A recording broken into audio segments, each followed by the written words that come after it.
Este domingo 13 de xuño o Monte Castrobe volverá a bulir de actividade deportiva. Poio recupera a Mini BTT, unha proba que cumpre a súa sexta edición con éxito de convocatoria. Xa non hai prazas, en ela participarán 450 ciclistas de entre 5 e 13 anos. É un circuito máis ou menos de 2,8 km, máis ou menos, e todo sempre en zona forestal, digamos, todo en zona cerrada, en llanos, con algo de subida.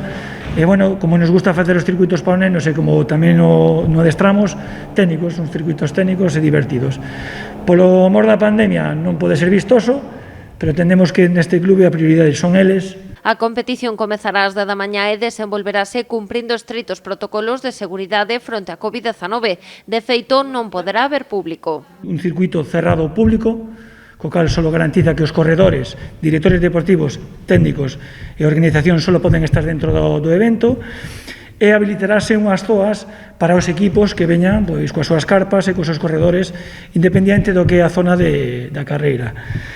Dito isto, aparte das medidas de temperatura que temos que tomar o acceso, vale? Tamén teremos geles hidroalcohólicos, que gracias ao Concello temos todo eso da man. A concelleira de Deportes destacou tamén o compromiso do Concello coa seguridade sanitaria. Iso si, Marga Caldas amosouse satisfeita por poder recuperar paso a paso a normalidade. Pois é unha satisfacción que se poida volver a celebrar esta proba.